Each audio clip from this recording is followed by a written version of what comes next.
20 seconds or so.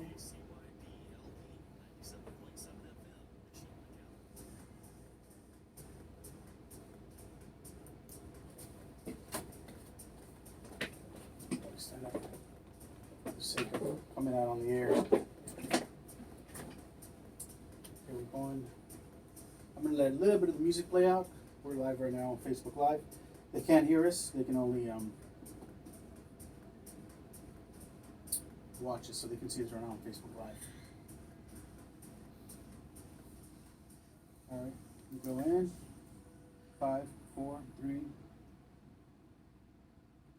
KCYP 97.7 FM, the city. We want to welcome everyone that is listening to us, of course, over 97.7 FM, the frequency. We also want to welcome everyone that's catching our signal on our website, thecity977.com, or those of you watching us through YouTube, YouTube Live. Right now we're on both Facebook Live and YouTube Live, so we want to welcome the audience. Today I have a really, really important interview in the studio. Of course, the name of this show is called Money Talks, and so we are bringing you a very, very important interview with Ruben Loewen from World Financial Group. Is that correct? That's correct. All right. Well, first of all, welcome to the studio. Thank you for joining us. Thank you for having me. Now, I know that, this is a question that everyone has, I love it on your brochure, the way you pose the question. Is money controlling you, or are you controlling your money? That's very important. And I know that, we've had some long talks about this, and, I realize that I know very, very, very little about this issue. And so that's why we brought in the experts. That's what we like to do here at the radio station, is bring in, subject matter experts and have them educate us. And so thank you for making the time to come out here. And please, tell me a little bit about your organization. Well, we've been around for a while. They started off with they call it the practice company, okay, and then they end up they got a lot of attention on Wall Street, and they got bought out by a very large company, one of the 8 largest financial services companies in the world, Aegon, and at the same time they bought Western Reserve Life, and they bought Transamerica. And then when they audited Western Reserve Life's books, they saw that all their business was coming from this little boutique brokerage and called WMA. And so they approached the owner like 20 times until finally he got, I guess it was 7 times, and finally he got sued. And he was probably going to lose that lawsuit, and it was going to put him back a lot. And Aegon had this huge this whole legal arm, and so he decided to sell. And then they settled the lawsuit and became a World Financial Group. And then in 2008, Transamerica was auditing their books, and they saw that the only source of business that didn't slow down for them came from World Financial Group. And they're like, this is silly. We have this great brand and great reputation, and these guys are struggling with identity. Why don't we just come under the same umbrella? So now World Financial Group is a Transamerica company, but we are independent. I don't have to sell Transamerica. We have 100 different insurance companies. We're the number 1 producer for Pacific Life. We're the number 1 producer for Nationwide. We sell more Nationwide than Nationwide does. We're the number 1 producer for Everest, for the final expense insurance. So, we have 100 different companies and like 300 different strategies that we can help implement for people. And, this month is Life Insurance Awareness Month. So that's why I'm here. So did you guys know that? Please hit us up on Facebook, add a comment if you knew that, because I didn't know that. I didn't know it was that was it. And it coincidentally, this month is also Suicide Awareness Month, right? Let's hope it's coincidentally. Yeah. Somebody's like, oh, this would be a great month to market life insurance, right? Or to, promote my life insurance, right? Mm-hmm. But being a veteran, like, like 22 veterans a day commit suicide. Yeah. So. Yeah, that's right. Just some little background information. You mentioned, veteran. He is, and I don't know if I could say it on the air. Sure. He is a Navy SEAL, and he served our country proudly. So, thank you for your service. It is an honor to have you in our studio, and so yes, that is very important. We posted some messages on our Facebook. If you need to talk to anyone, we're here to talk. You can contact us directly. Our phone numbers are out there, 956-789-0702. That's 956-789-0702. We're here to talk, okay? We're all ears. We're here to help you and hopefully point you in the right direction. But let's continue with your organization. Well, we have 300 offices around the U.S. and Canada. We are the number one financial services company in North America. And we focus on Middle America. Where other financial services companies, they're looking for people with the deep pockets. They're looking to do the rollovers of their 401ks or their IRAs, and we do that too.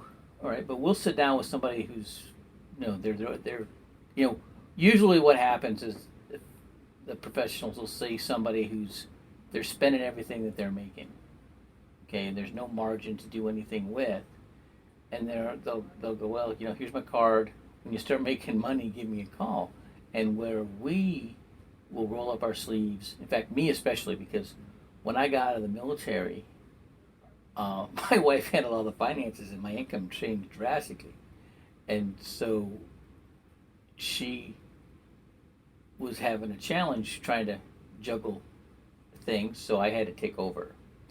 And I learned very quickly that I didn't know enough, so I self-educated myself, and I read every book you can get your hands on personal finance and debt management, and I implemented like a debt roll-up strategy for myself, and socked money away, and got my credit cleaned up, and I was able to get a better car and have more confidence in what I was doing, and next thing you know, I got a job as a debt management consultant. And every time I showed somebody how to get out of debt, they started looking at buying a house. So I got my real estate license. But the other people, actually, they made me the manager after the first month with the company, and all the people they put underneath me, they had way more sales experience than I did. They were, real estate, mortgage backgrounds, PNC, and life insurance. And the guys that were life insurance agents, they would show people how they would use some of these strategies to create a margin of savings by better managing their debt, and take some of that margin of savings and put it toward a tax advantage vehicle for retirement. So at the same time they were paying down their debt, they were building their nest egg for retirement. But every time I showed somebody how to get out of debt, they started looking at buying a house. So I got my real estate license. But I knew what those other guys were doing. And then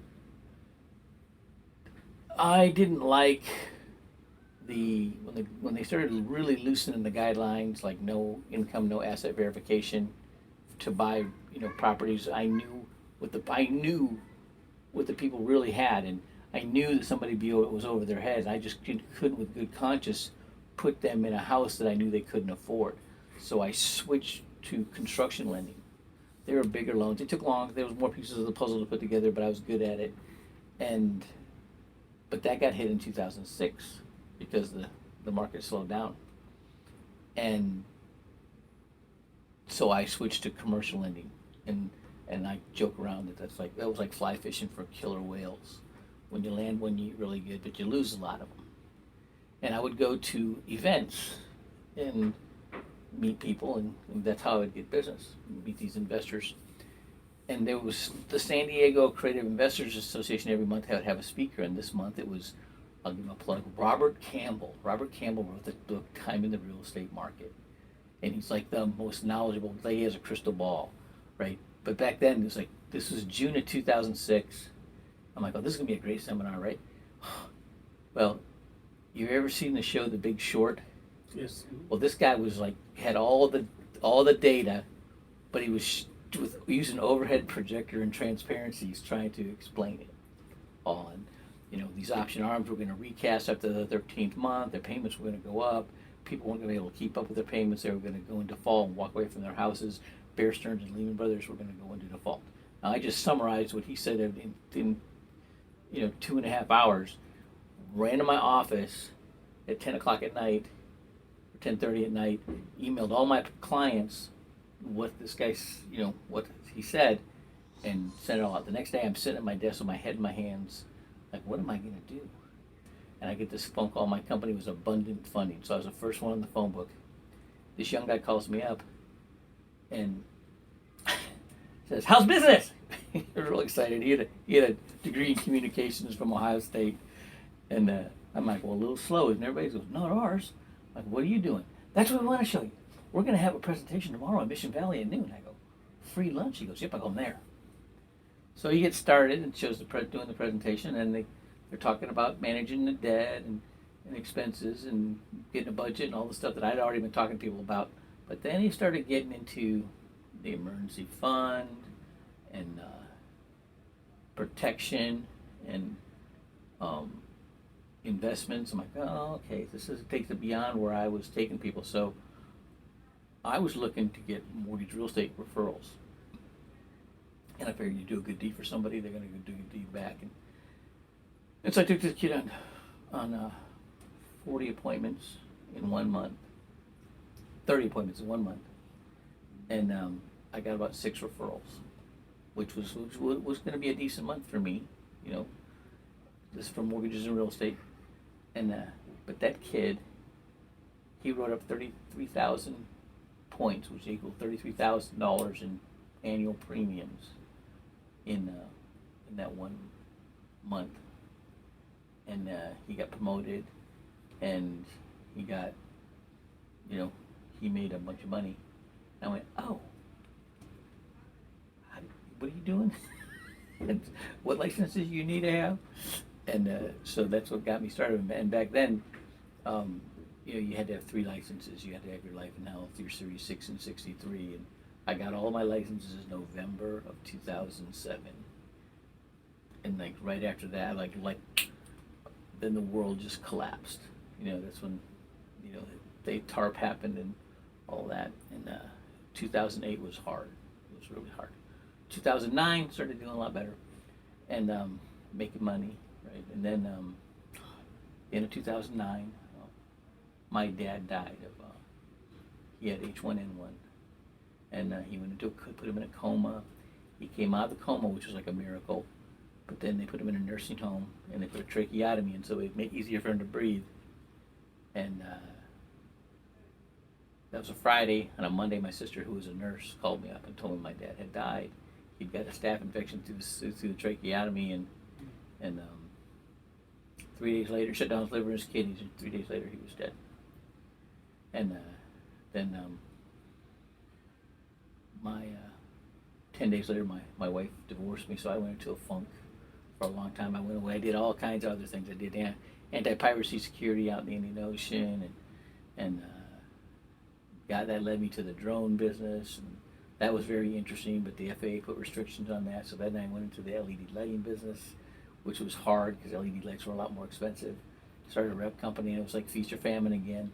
And then I found this office here in Edinburgh, and the lady that runs the office is famous all over our company in North America.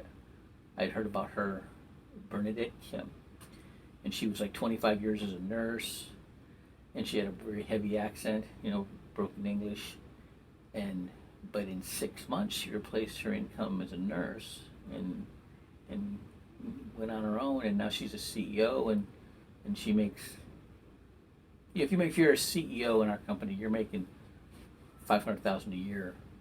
She makes more than that by a lot, right? Wow. And she's very conscientious. She's very studious as far as understanding the financial strategies, and she's teaching.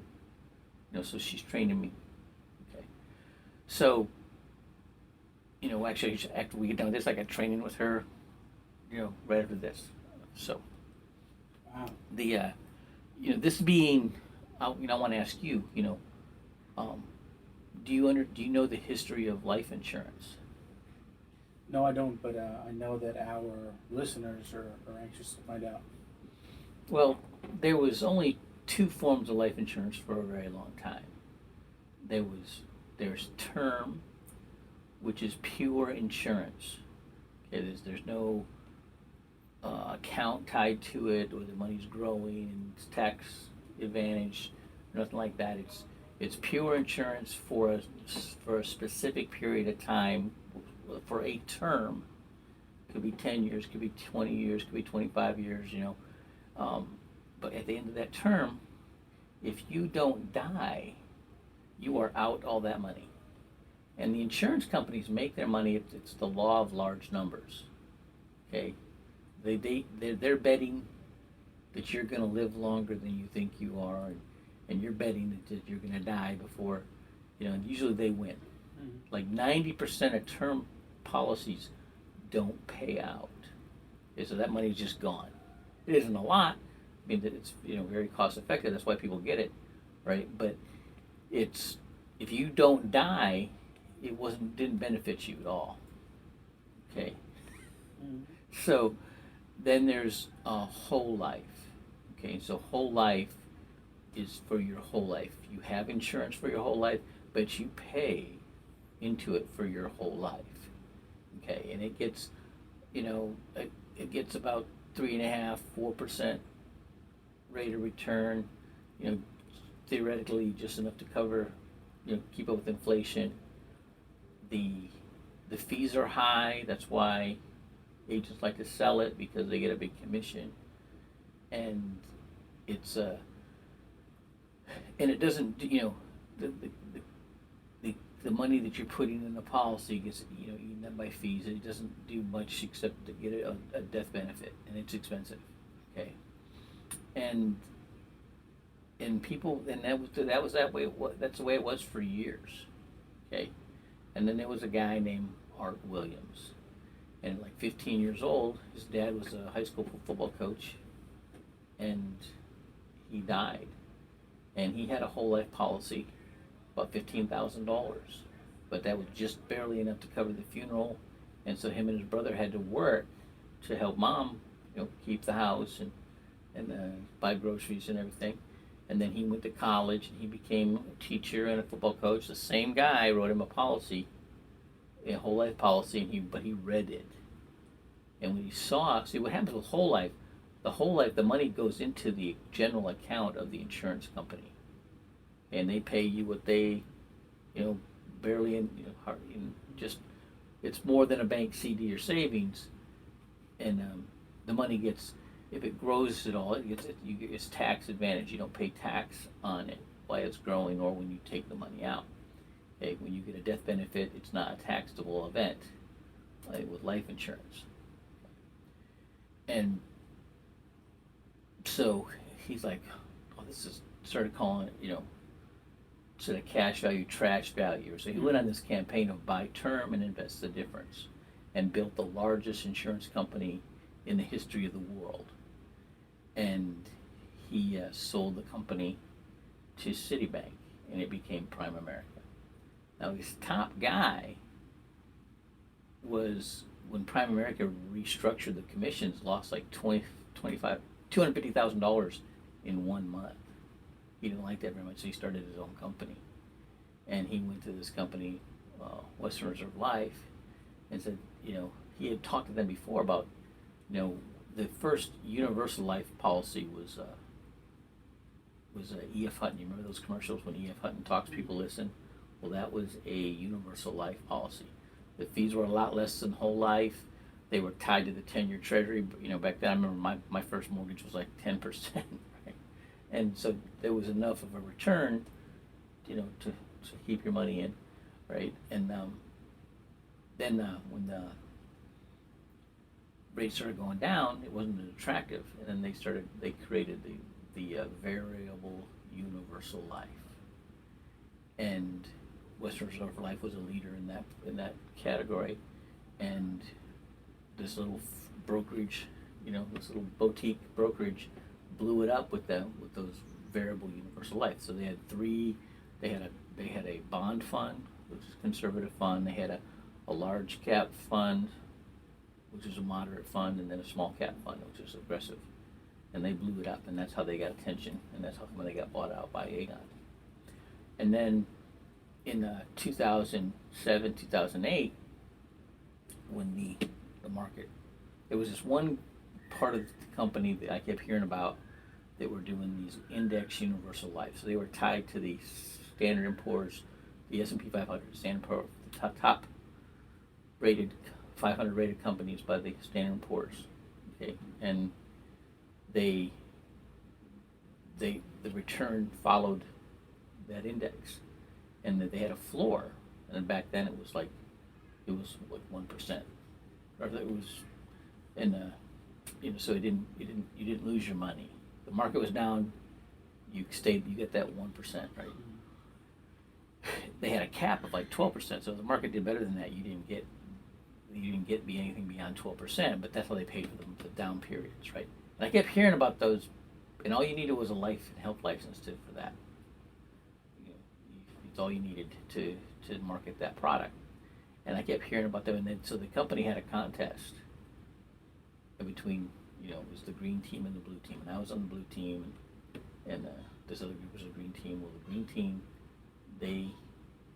their average premium was like $180 a month, where the average premium for the blue team was like $400 a month.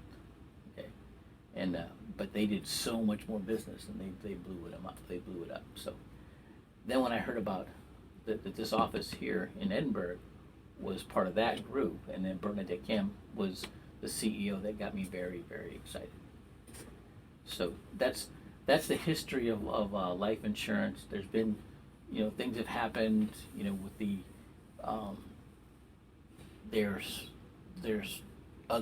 they'll do like a blended index. There'll be the S&P 500, there'll be the European Dow, and the Hang Seng, which is the Asian. That's one strategy. There's other strategies, other indexes like the Russell 2000. Other companies are offering.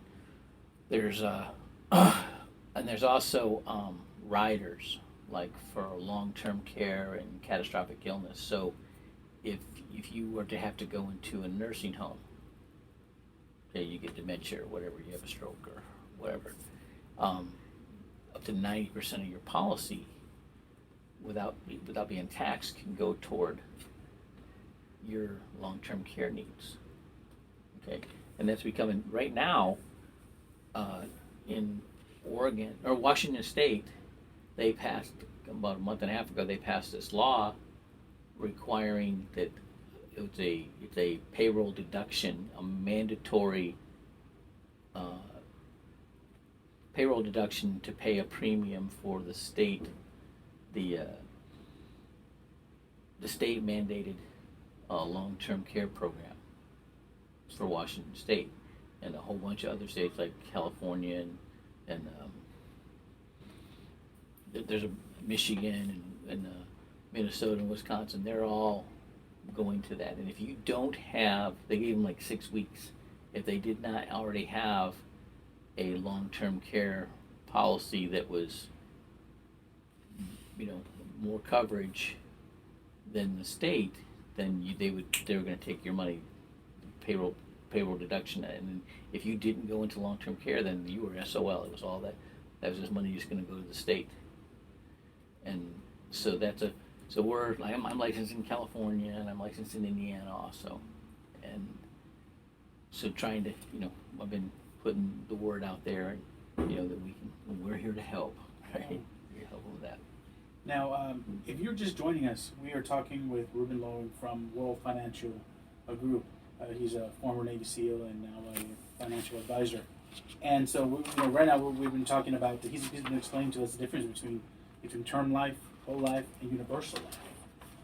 Which, the universal life seems to be the one that's more appealing, right? The one that gives you a little more. Well, it's more flexible. They literally call it the Swiss Army knife for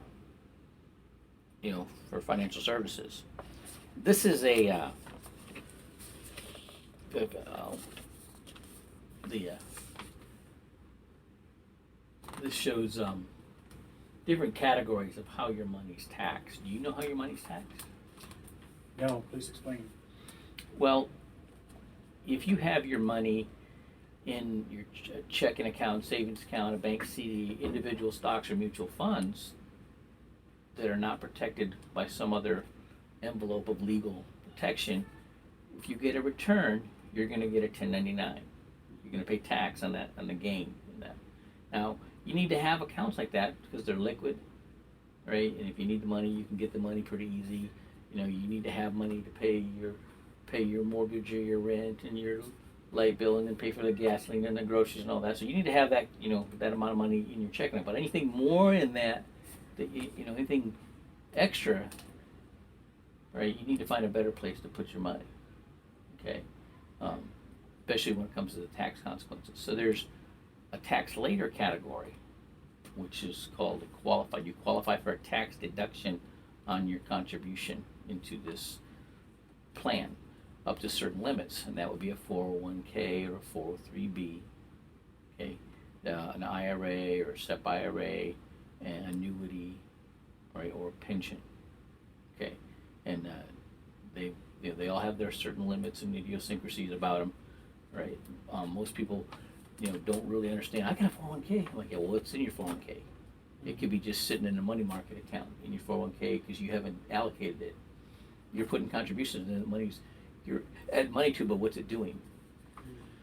And so, You know, and that was my next question. That was which is, you know, what other services do you offer at your company? And so you started, you know, answering that question before I even asked it. But I just wanted to clarify with the audience. Is that one of the services that you guys offer? oh yeah, what's really funny is like when I was being under instruction with Bernadette, right? So I bring this guy in, and he works for a large hospital here in hospital company here in the valley, and so he had a Transamerica 401k, which Bernadette had a key role of putting in place for that company. She has those licenses, so she can do that. Yeah. So, yeah, we're no joke, right?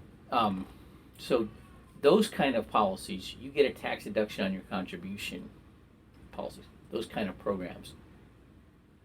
So whatever you contribute up to a certain limit, you can deduct off your tax returns, lowering your tax liability into the year. The money grows tax deferred, so it's going to grow faster. Usually, it's in some sort of mutual fund within that plan, and or you could buy individual stocks. It all depends on, you know, how you set it up.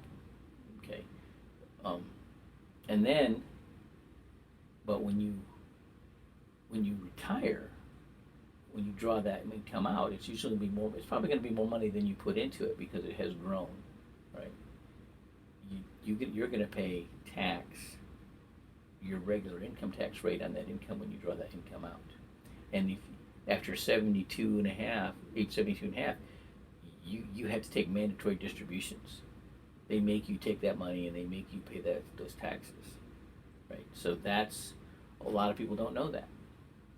Okay, and that would be, you know, 401k, 403b, a TSP, an IRA, a SEP IRA, annuities and pensions, fall in that category. Okay, then there's the tax advantage category. Okay, so this category, you don't get a tax deduction on your contribution, but the money does grow tax deferred, so it's going to grow faster, just like the qualified plans. But when you take the money out down the road, when you draw on your income, you don't pay tax on that income. Okay, so some of those are, it's a Roth IRA. You've heard of a Roth IRA? Okay, do you know the limits on a Roth IRA? No, I don't. It's $6,000 a year, and if you make over $100,000 a year, you can't have a Roth IRA. Okay, then there's, and a Roth IRA doesn't mean anything. It's just a legal protection that's in it. It's what's inside. It's going to be a mutual fund, or it's going to be individual stocks, or it's whatever you have in that envelope of legal tax protection. That's what's doing the work for you. but that legal protection of being a Roth is what's going to protect you from taxes to a certain amount. Okay. Then there's 529 college savings plans, but that's only for college for your children or for your nieces and nephews if your children don't choose to use it, whatever. You only get the tax breaks if they go to college. Then there's a municipal bond funds, and then they've had this forever. Usually you'll buy them at like a 5% discount, all right, and then you just roll it over every year. But if you don't pay federal tax if you have like I used to live in California, and California had state tax, so you would have to pay state tax, but you do not have to pay federal tax on a municipal bond. They're more aggressive than a bank CD or savings, okay, and you get the tax breaks, okay. I like to use it for like an emergency fund for somebody because it does better than a bank CD or savings, and it's got the tax breaks. And you always make a phone call and you get a check in the mail, right?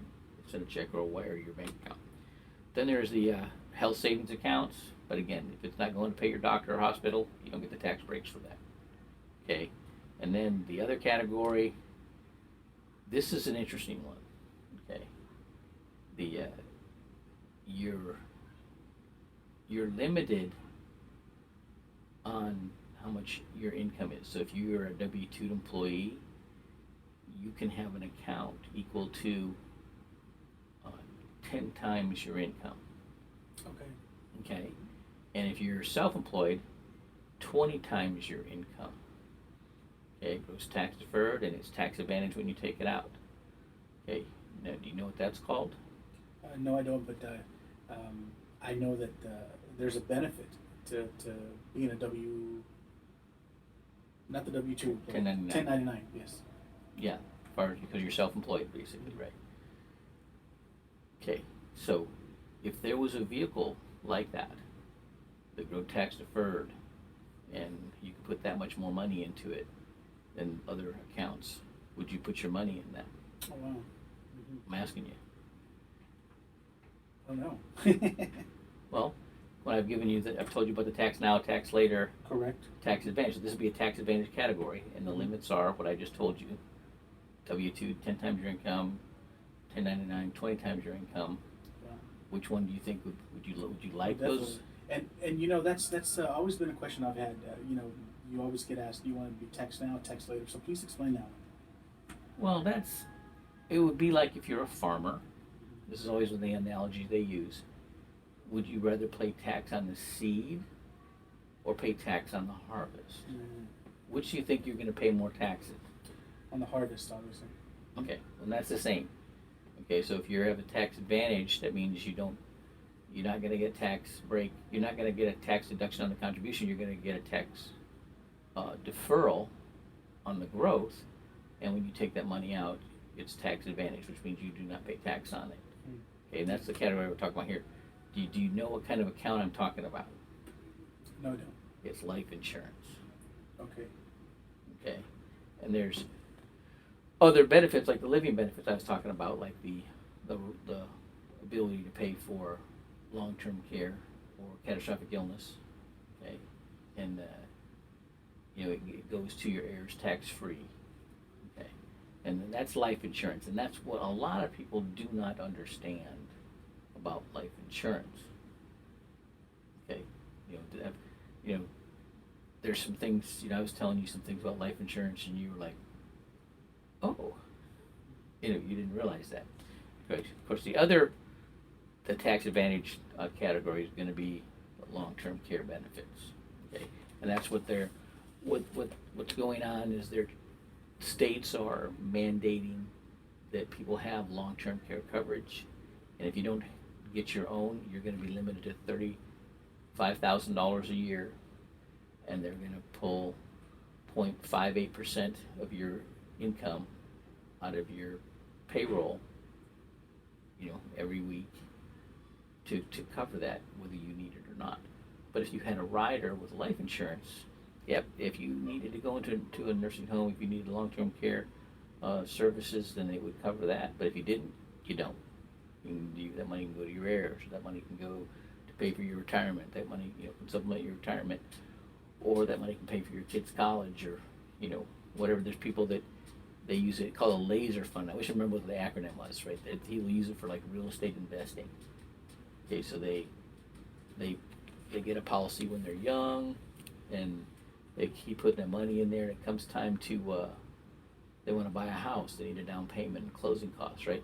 Well, they'll borrow money, and it's the least expensive money you can borrow. It's a wash.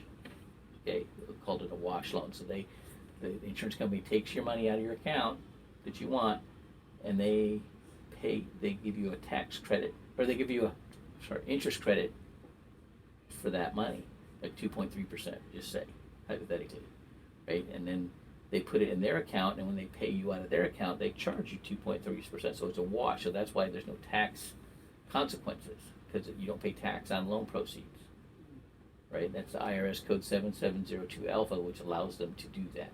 And it's been, over 100 years this has been in place. Okay, when they first came up with it, the wealthy people were just buying these huge multi-billion-dollar policies, million-dollar policies. And then the IRS was like, whoa, we're going to need some of that. So that's when they put the limits on it. Okay. And so, wealthy people are this is one of the things that the wealthy are using this strategy all the time. If you have a business and you have a business partner, okay, you can, and let's say you're not in such good health, right? So you might have diabetes or heart disease or whatever, had cancer or whatever. So life insurance wouldn't be as cost effective for you, but you got a young, healthy, fit guy who's your partner, right? And you do a key man policy on him, right? And that's the only way you can insure somebody else other than somebody that's in your family that's actually depends on your income. You can insure them, okay? But if they're not, you can't. Even if they're your kid, but they're not living with you, they're not depending on your income to survive, you can't do that. But if they're living with you, you can. Okay, you can own their policy. Well, if you have an employee or a business partner, and they do what's called it's a buy-sell agreement. Okay, so if you died, right, your heirs or your family would get the insurance proceeds. In return, they would sign the business over to your partner. That way he doesn't have to deal with your spouse. Okay, and the same thing with him. So you can do that. If you had like a key man, right, somebody who's he knew that he has some technical expertise that that was valuable, right? And then you can insure him as a key man. That's money that you would need to replace him if something happened to him. Okay, and you can do that, and you can take advantage of his good health, right? So something to think about when you're hiring people, right? Yeah, exactly. Now, if you're just joining us, we're talking with Ruben Loeing here on Money Talk, and he is from WFG, World Financial Group, and I know that we're throwing a lot of information out there. I mean, I'm feeling it. It's like trying to drink out of a fire hose, a lot of information. But the good part is that it's being recorded. You can go back on our Facebook and watch the video over and over. You can listen to this program is being recorded and it's going to be played for the next week, multiple times a day, at least 4 or 5 times a day. But I'll give you a better option. You can call this man right here and get your questions answered. His number is 956-255-0061. That's area code 956-255-0061. Or you can email him by ruben.lowing@gmail.com. That's REUBEN.LOWING@gmail.com. Yeah, I spell Ruben different than they do down here. It's that extra E in it, right? And it's Ruben, the E silent. And it's like the sandwich. I used to hate that when I was a kid, but people remember it. There you go. So now, you offer a lot of workshops through your organization, and I'm just going to read a few down the list here.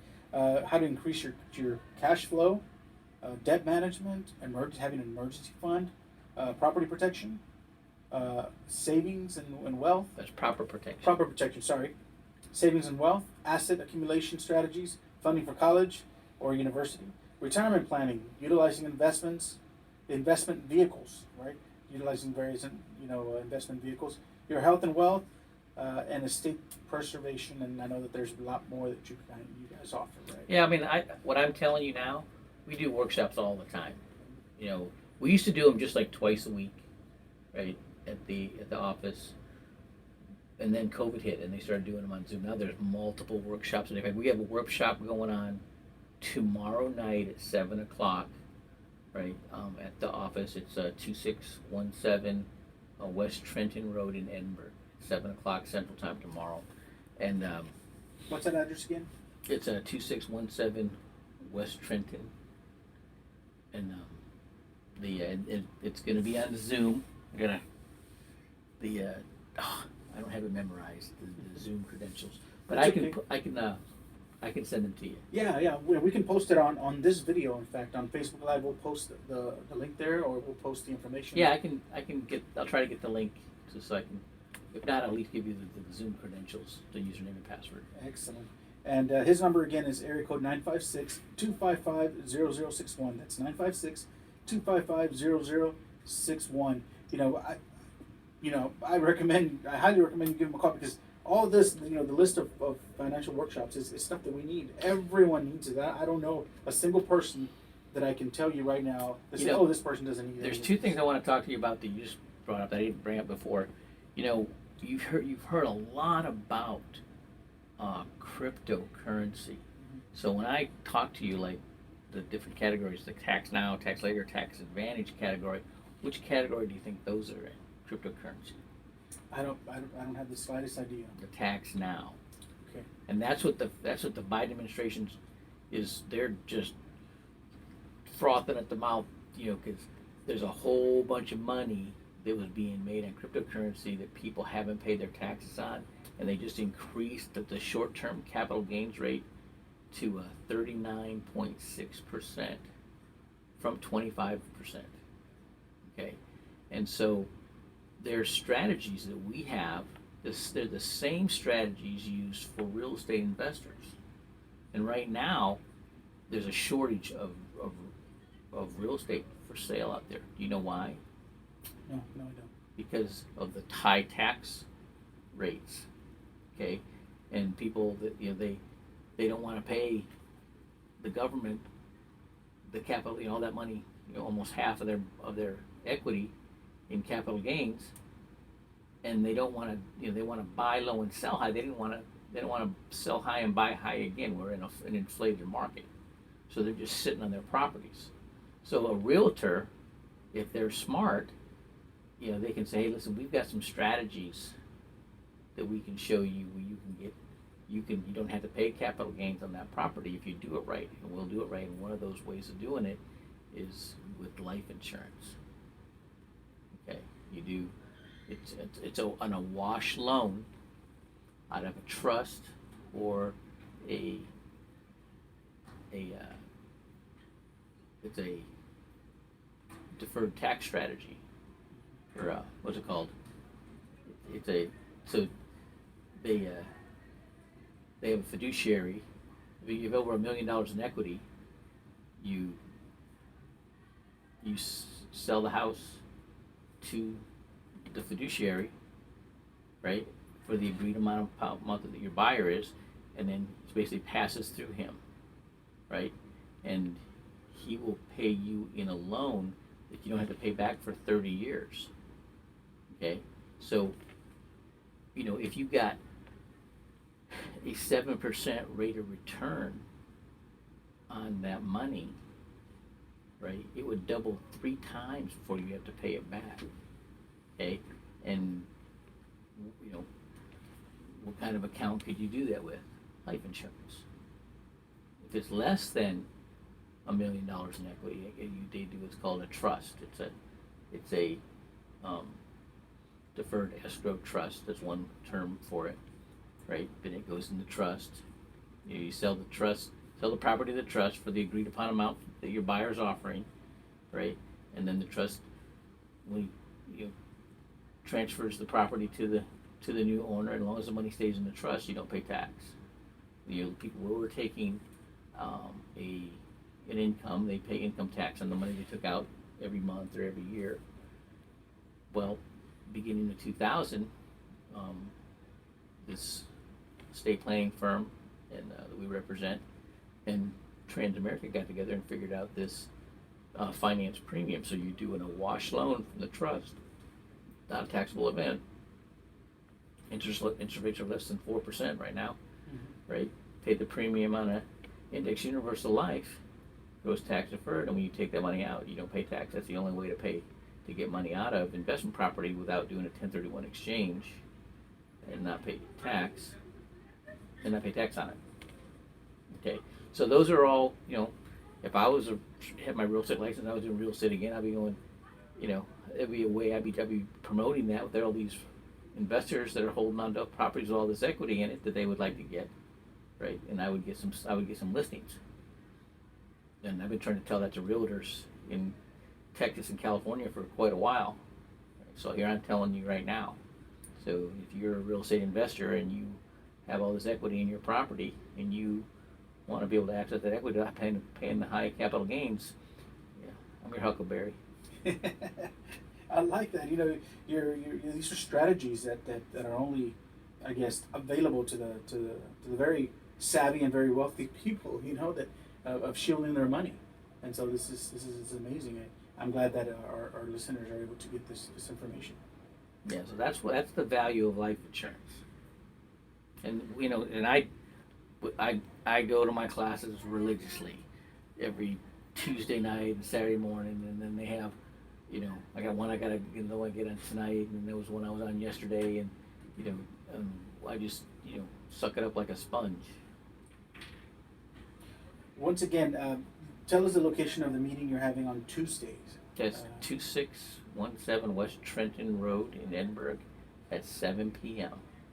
And if you missed that, you can always contact Ruben at area code 956-255-0061. That's 956-255-0061. Before we wrap up the show, what else? What do you want to leave our audience behind?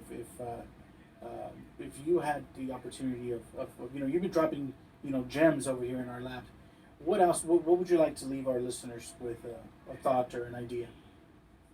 Don't wait. The younger you are, the better it is. A lot of people like they're young. Like, who am I going to leave it to? Well, right now maybe nobody, right? But you start. The younger you are, the better health you are, and you get started. The less the cost of insurance. The longer that time is your greatest asset, anyways. So the longer it has to grow, the better off you're going to be, and then you can be in a situation where you can be your own bank. That's what that laser fund's about, right? You can, I knew a young guy. He was a security guard in a hospital. He was into martial arts. He didn't make a lot of money as a security guard, but it gave him time to practice martial arts. And he found a fixer-upper HUD home that he bought, right? And he fixed it up, and he had doubled in equity, right? And he took a line of credit against the property and bought another one. And every time he'd fix that property up and use the equity in the first house and sell it, right? And you can do the same thing with life insurance. Okay, you can do the same thing. And there's people that buy a car every 10 years, right? And they finance their own car out of the policy, right? And so when they pay themselves back, they're paying themselves back. They're not paying the bank. So these are strategies that people can do. If you get,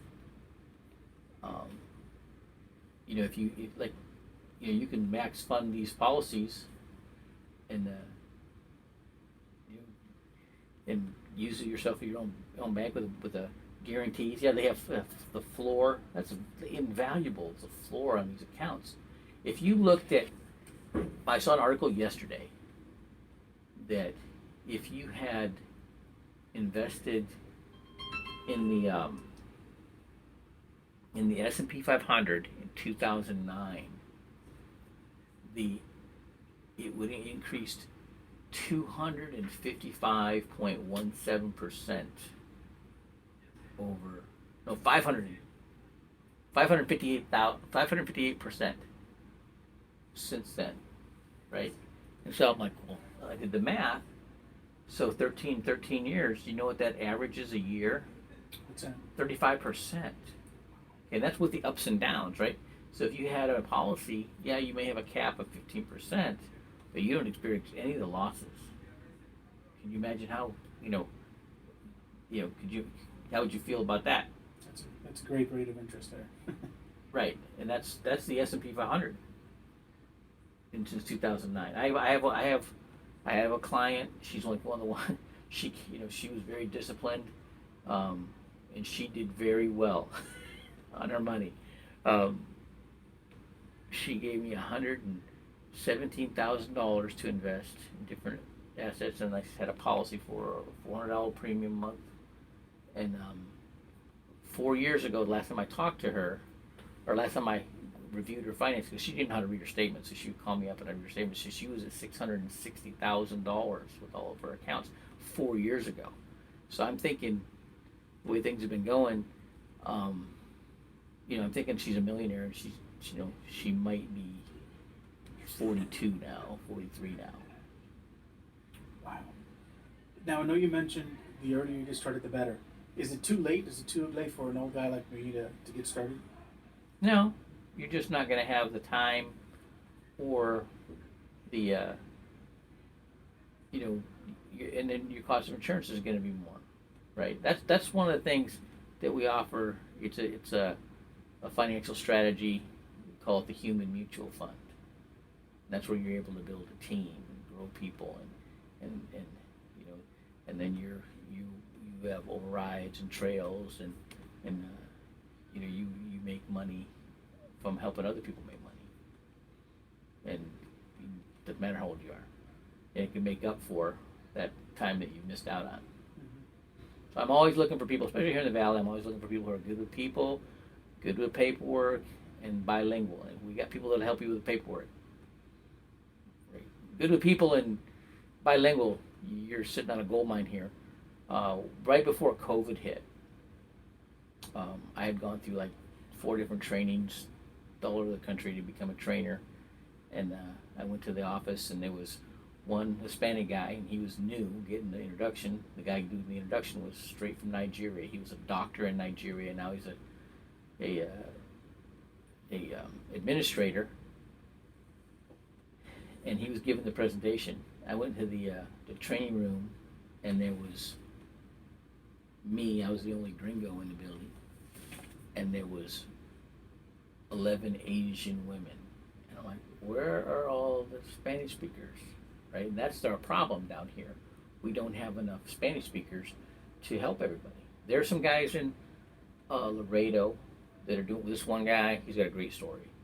He really broke in English when he started off, but he was, smiles all the time, happy, and he started doing classes at the high school and teaching the high school students, and then he was talking a lot about, how you have to structure your finances to get the most financial aid for college. And so they started bringing him their parents, and now he does very well. He's in Laredo and El Paso, and there's another lady there that's doing very well. But there's a lot of opportunity here in the Valley for somebody who's bilingual. Now, once again, your information is Ruben Loewen at area code 956-255-0061. That's 956-255-0061.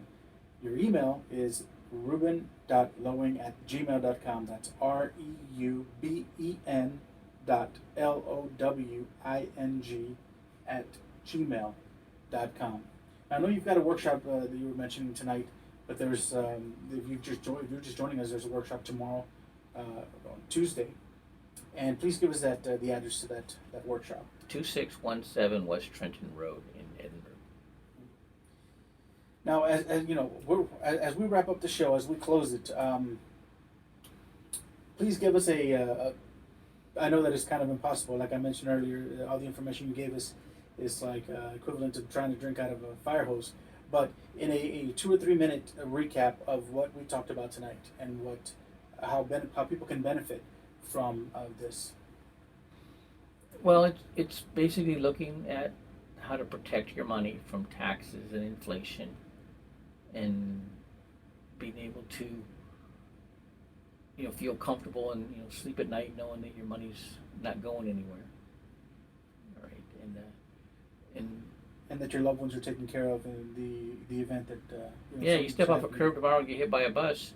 You know that your wife and family's taken care of. They can still live in the same house, and they're not moving in with your parents or hers.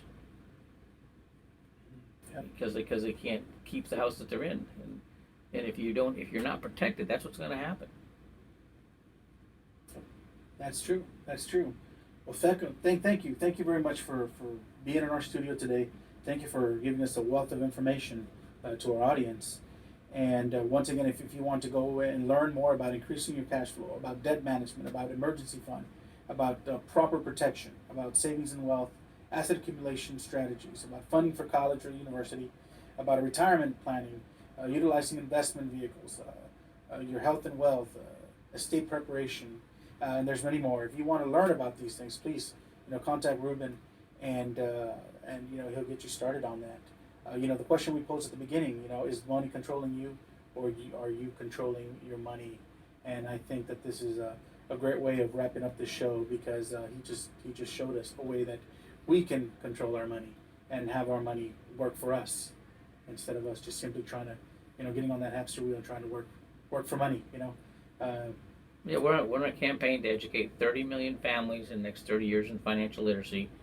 We did a trial run. It took us 5 years to reach 1 million families. We did it last July, in July 2021 or 20, and this July we went over 1 million, over 500,000. So we've we're on track, if we keep this exponential growth, to hit our goal. Probably before 2030. That's outstanding. That's fascinating. Once again, contact Ruben Lowing at area code 956-255-0061. That's 956-255-0061. Thank you for joining us in the studio. Our doors are always open here. We'd love to bring you back for a part 2 of this interview, if you'll accept our invitation. Oh, sure. Anytime. All right. Keep it tuned right here, 97.7 FM, The City. Thank you for watching us on Facebook Live.